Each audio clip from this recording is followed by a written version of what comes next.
The Namibian recently reported on a mother and her 3 sons' journey with hemophilia, a rare bleeding condition in which blood does not clot normally because it lacks sufficient blood clotting proteins. People living with hemophilia may bleed for a longer time after having an injury than somebody whose blood clots normally. To most Namibians, hemophilia is a mostly unknown disorder. So today, I'm joined in studio by Dr. Landuleni Wilson-Benjamin, who is the head of pediatrics at the Windhoek Central and Katutura Intermediate Hospitals, as well as the president of the Medical and Dental Council. Also joining me in studio today is the Namibian's resident epidemiologist, Pancho Mulongeni. Dr. Pancho, thank you so much for joining us this morning to discuss this very important subject. So to start us off, as I said, hemophilia is an unknown disorder to many Namibians. So doctor, if you could perhaps briefly describe hemophilia to us and just tell us what exactly it is. Hemophilia is an inherited disease found mainly in males, although females can have the same condition. Let me first perhaps begin by explaining what inherited means. That they are born with it as opposed to acquired. Flu is acquired. It's not something that you are born with. Now hemophilia, if we look at the human chromosome, there are 46 chromosomes. And if you put them into pairs, there are 23 pairs. Out of those 23, one pair is often referred to as a sex chromosome. It contains either X-axis or X and a Y. Those are the sex chromosomes. Now, it's found on that X chromosome, which is a sex chromosome. Now, females are usually carriers, and males, unfortunately, because they only have one X, they become, they develop hemophilia. Now, female can also become hemophiliac, provided that the father who is a hemophiliac and the mother is a carrier. So they now inherit 2 defective chromosomes, which are 2 defective X's, and therefore, but that's very rare. The commoner scenario is always the males, where the mother is a carrier and the father and the father is normal. Of course, the males do not give hemophilia to their sons because they only give a Y. So that's basically what happens. So if you look at a male who is a hemophiliac, now each daughter, so they all have 50% of become carriers. So 50% carriers, 50% will be, basically, 50% of all of their daughters will become carriers. Okay, because they all inherit that defective X chromosome. The males are normal. Now, if the female is a carrier, all the 50% of the daughters are carrier, 50% are normal. However, the sons, again, have the same chances, that 50% will be carriers and 50%, not carriers, would be hemophiliac and 50% will be normal. In other words, they stand the 50% of inheriting a normal chromosome or a defective chromosome. Okay.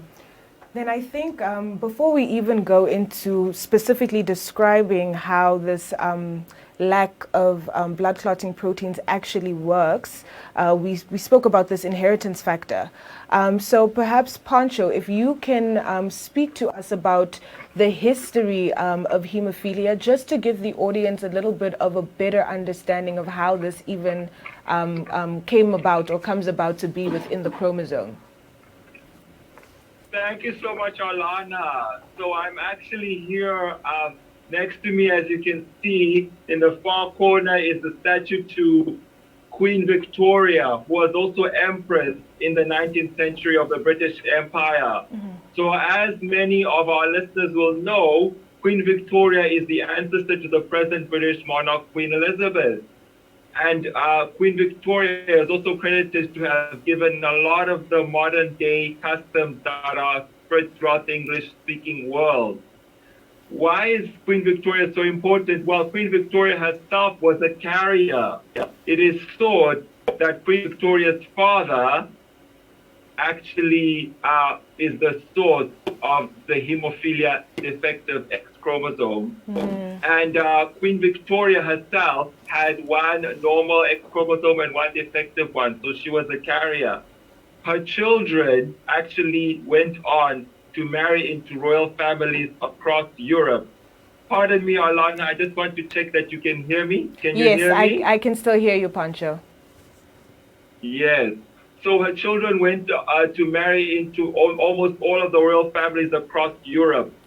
Now, the most famous case of hemophilia then is the one of the Russian royal family, the lost Tsar of Russia, Tsar Tsarevich Alexei Romanov. And as you know, as many of our listeners will know, what happened was that because Queen Victoria was the most powerful woman in Europe in the 19th century, all royal families wanted to marry into her family. And as you know, the tradition of European royal houses was always to marry another royal. Now, at this point, they already knew that marrying cousins wasn't a good idea because other royal families had succumbed to other genetic diseases that come with inbreeding. But they sought to still marry royals to whom they were not related. Unfortunately, they chose Queen Victoria's line. And of course, because her daughters, three of her daughters were carriers, they actually ended propagating the hemophilia defective X chromosome or the hemophilia mutation in European royal families. So what is important here is to understand the gender dynamic, Arlana. As we know, in our society, women have always been blamed for a number of diseases, including infertility. We did an episode earlier, infertility, and in Western society, women have typically been blamed. And it's similar for hemophilia, because the women are the carriers. And what happened in the Russian royal family is that Queen Victoria's granddaughter, Alexandra, she married the Russian Tsar, and they could not have a male child. They tried and tried, and finally, their fourth child, I believe, and their old was a son, and he was to be the Russian heir. Unfortunately, he could not stop bleeding after he was born from the navel. And then they discovered, yes, he had inherited hemophilia. So he had the one defective X chromosome, then he had the Y chromosome. So what happened was that she blamed herself, and because she actually was the carrier. A similar thing happened in the Spanish royal family around the same time. The Spanish king Alfonso, or the heir to the Spanish throne, Alfonso XIII, married Queen Victoria's granddaughter. Again, she gave a child, a son. He was also hemophiliac, and in this case, actually, the Spanish king blamed her. So in Namibia, it's very important to understand that if someone were to have a child with hemophilia, we should not actually blame the mother. And historically, that has been the case. So unfortunately, what happened for the Russian Empire was that because the only heir was hemophiliac, it meant that he suffered a lot. He suffered a lot of bruising. And what happened was that the Russian empress, the Tsarina Alexandra, as I said, Queen Victoria's granddaughter, she sought a lot of advice. Doctors couldn't help her because at that time there was no treatment for hemophilia. The only person who seemed to help was a Russian holy man named Rasputin. Yes, Rasputin, just like Vladimir Putin of today, but his name was actually Rasputin.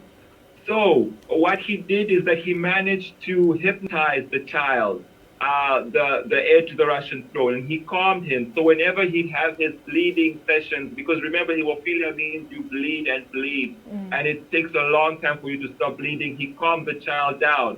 So the Russian empress actually believed him, and she gave this holy man so much power that he actually took over the Russian government.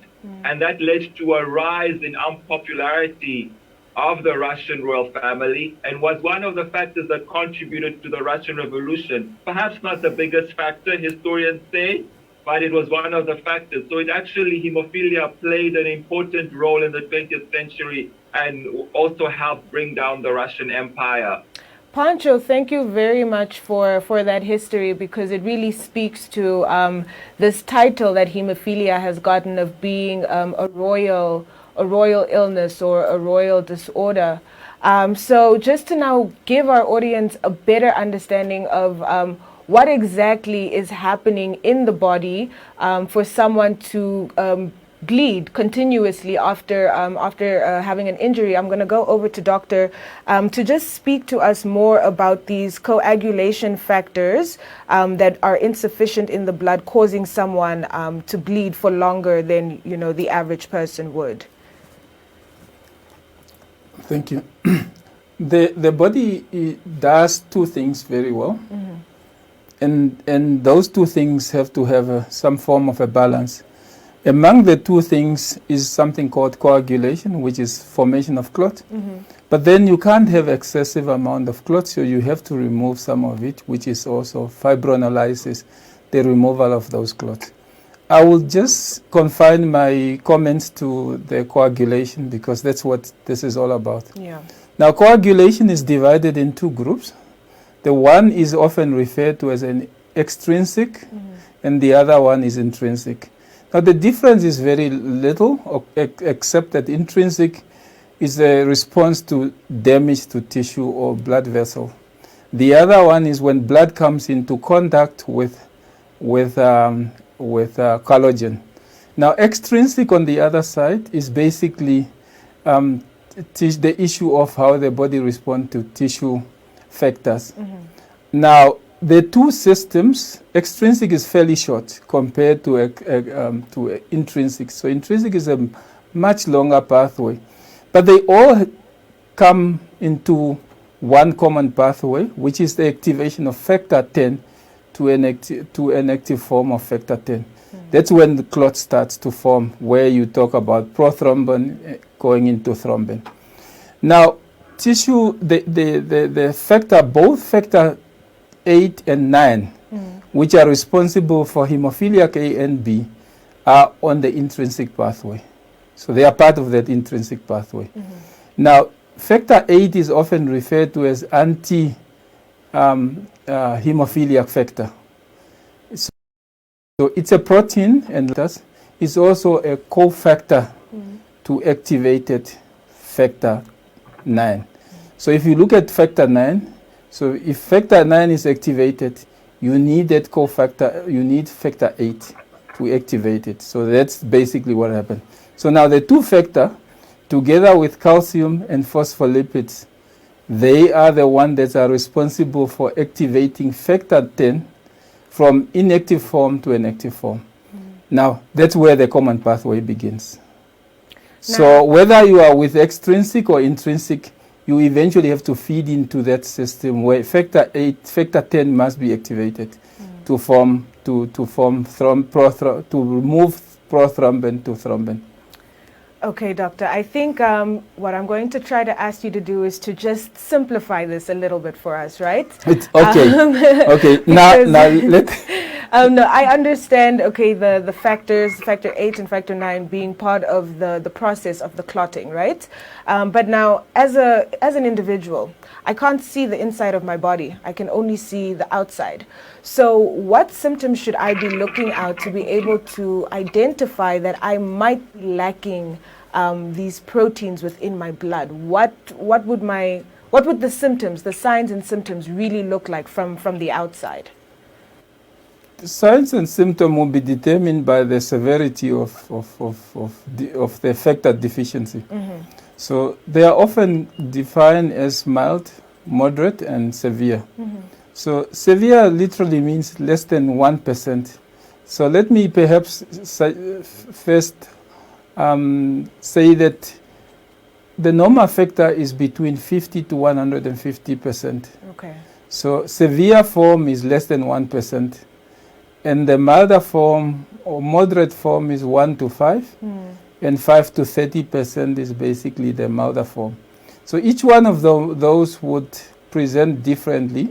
So if you look at the milder form, they are likely to present with much more if you have severe damage or injury, as opposed to to the severe form, where minor injury or spontaneous bleed may happen because you basically do not have factors.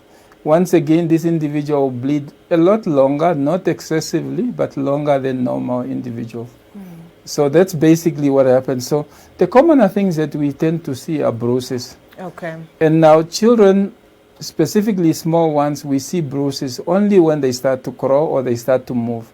So before the age of six months, you may not see this, but again, some children are a little bit more advanced in terms of their motor skills. So they may start moving around, bumping into objects, and you may start to see it. We have, I think the youngest I have seen is a 2-month-old who present with bruises already because he's already trying to move around and bumping into objects. So bruises are quite common and sometimes larger than normal. So the ecchymosis and so on, you see those things.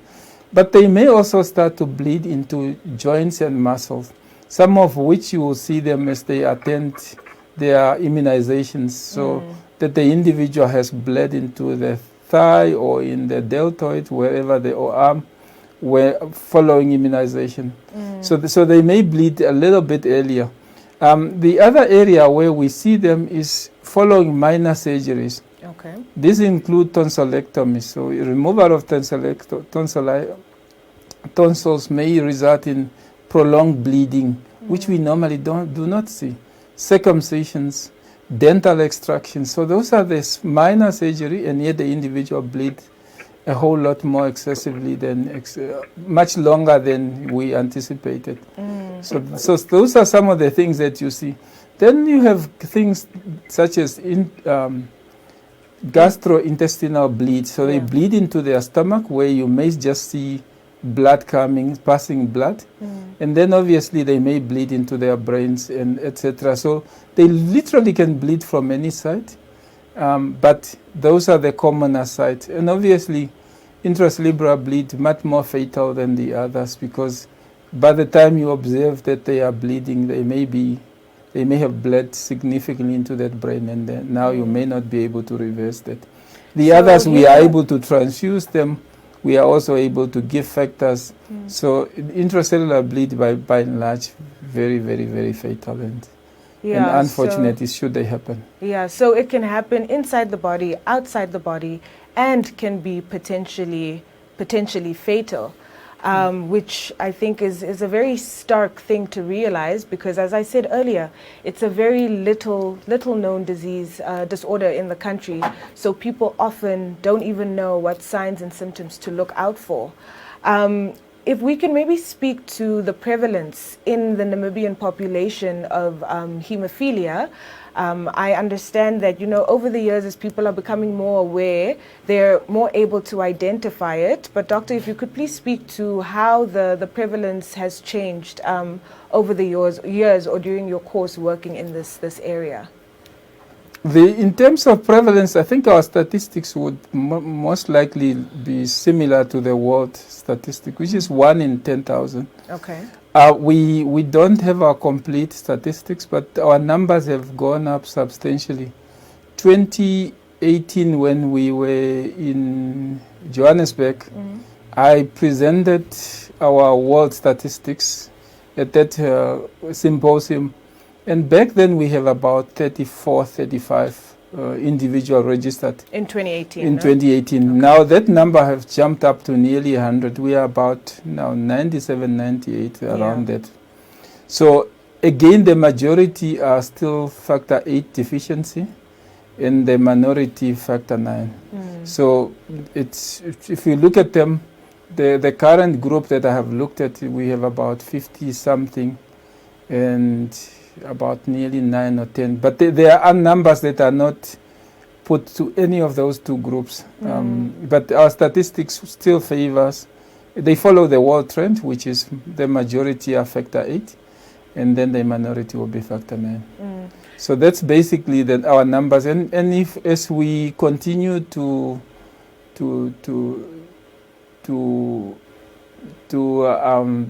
discuss them and perhaps help with awareness campaign, those numbers are likely to go up. And more people are coming out. They are registering, so everyone eventually will be on that registry. So we expect those numbers to go up to perhaps to 200 at some point. Absolutely. And the awareness factor of that is very important and something that we should also discuss because, as I said, the Namibian recently reported on a mother and her 3 sons' journey with hemophilia. And what she recounted was, you know, when they were children, every time she would go to a hospital, having to talk to the doctors and nurses through what the disorder is, having to explain, listen, my child has this problem, just take note of it while you're treating them. So it seems that also within the medical profession, within the field, there are also a lot of people who don't quite know about hemophilia. So that makes me curious about what the immediate treatment course is when somebody comes in and says, my child is a hemophiliac. Do the nurses know what steps to take care of that specific patient? Do we have a system in Namibia where people wear tags in case they are in an accident so that, you know, the people responding to them are aware that they're hemophiliac and thus know how to treat them? It's very important that the healthcare givers know and understand the disease because no amount of information coming from a patient will be accepted. Many of us are unfortunately reluctant to even listen. So we tend to dismiss them, and unfortunately at our own peril. So the best thing is to educate, and that awareness goes as far as educating individuals. We have got different education platforms that includes teaching interns and medical officers. And we intend to include the nursing staff. Now, fortunately, now that many of these patients are admitted to the wards, we have an opportunity also then to teach the nursing staff. But to perhaps say a few more words, I first remember the first children that were diagnosed. There were 2 brothers, were diagnosed with hemophilia. And back then it was in Windhoek Central, 9 West. And my predecessors were seeing these children for the first time. And as much as they were pediatricians, they didn't know much about hemophilia. So I left medical school as an undergraduate without having seen a single case of hemophilia. And that was the first time I saw that case. I started reading about hemophiliacs. And that's when I developed interest into what is happening. But many of these individuals, unfortunately, present to hospitals, specifically emergencies, and there's a struggle. For one, you have an individual who is bleeding, and now you have a doctor and a nurse who may not understand the condition, and that becomes a huge problem. Trying to convince them to do something that they don't understand why they should do, and so on. So it's a very important condition, and it's unfortunately also an emergency that as medical people we need to understand and we need to treat it adequately. The factors nowadays, now, as I said, in terms of patient knowledge, the patients know their own condition much better than we do. And that's unfortunately where we should start to educate medical people so that when such individuals present, they are treated promptly. We have also advocated for bracelets or alert, medical alert, so that when they present, individuals can identify them quickly and treat them accordingly. In POPD, which is the outpatient department, there is often at least 1 or 2 factors that are there for specific patients. But should somebody present with bleeding, they would be able to gain access to such factor. Okay. And that is now going into the immediate emergency treatment, yes. Right? Apart from that, the foundation, because of this awareness, they also make factors available for each other, so they have been very helpful in terms of redistributing factors from one patient to those who have, to those who do not have, especially those who may have and not requiring them immediately. They have been very forthcoming in assisting. Okay. Let's bring Pancho in because he's still with us at the moment. Speaking to the fact that it's a bleeding disorder. I'd be curious to know the relationship between this and other types of blood disorders. Say, for example, is there any link between hemophilia and HIV? Pancho, if you can speak to any of those types of relationships, please. Would you repeat the question, Alana? Pardon me? No problem. Is there any link between HIV and hemophilia? And if in general you could just speak to hemophilia and other blood disorders. I heard the question, is there any link between HIV and hemophilia, more or less? If you inherit the hemophilia trait, or if you inherit the hemophilia, if you are a male who suffers from hemophilia, or if you're a woman who is usually a carrier, as Dr. explained. There is no biological mechanism that makes you more vulnerable, absolutely not. What is true is that historically, there was a population of hemophiliacs, specifically in the United States of America, between the year 1980 to 1985. Unfortunately, a large population of hemophiliacs, in the order of thousands in the United States, and probably tens of thousands, acquired HIV. Now, why is that? So, as you all know, HIV was only identified exactly 40 years ago, 1981. But before that, actually, we didn't know what it was. And even when it was identified, we couldn't really test for it. So it's a blood-borne disease. And hemophilia, in order to treat hemophilia at that time, you needed people to donate their blood. And from those blood donations, as Doctor will explain, you separate out factor 8 and factor 9. Factor 8 is the more common one. Factor 9 is the rarer one. So it was only in factor 8 donations. And these donations also contain, unfortunately, the HIV virus. So what happened is that individuals who are hemophiliac would receive these blood donations from individuals who are HIV positive. And because there was no way to test for HIV, these individuals also didn't know they were positive. They were probably healthy. As you know, it takes years before someone who's HIV positive actually comes on with AIDS, especially in developed countries where nutrition is better and standards of living are better.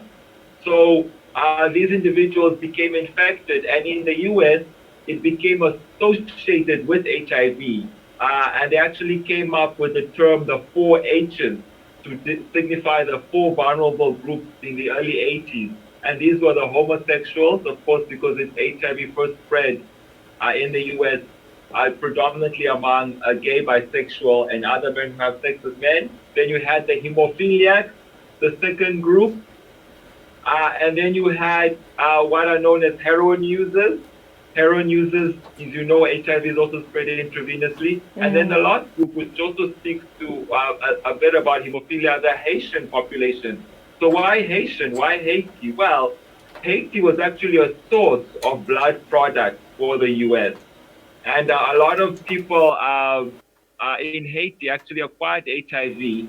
It is thought, if you actually read the book by Jacques Pepin, The Origins of AIDS, it speaks about how UN peacekeepers who were in the Congo actually were from Haiti, and they acquired HIV in the Congo, in DRC, Cameroon, this area. At the time it was Zaire, and then they traveled back to Haiti. And because Haiti was one of the sources of blood products, it spread in that community section, but also people were donating blood products. And doing so commercially, actually, they were being paid for their blood donations in Haiti, and these were being sent to the US, and a lot of this was also factor 8.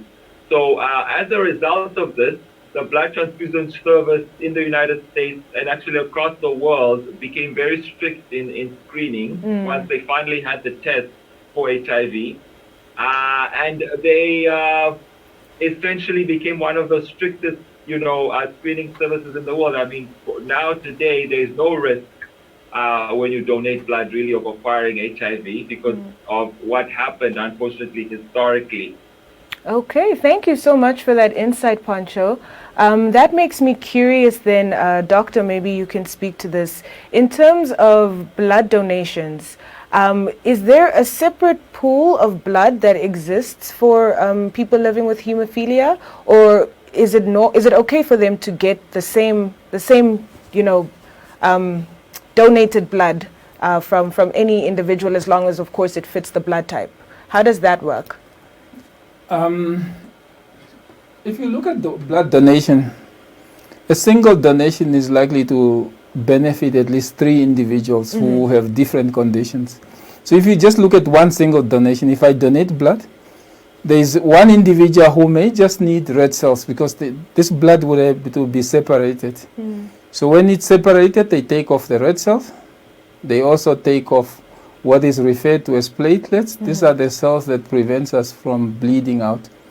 And then there is another group, which is plasma. Now, plasma is where the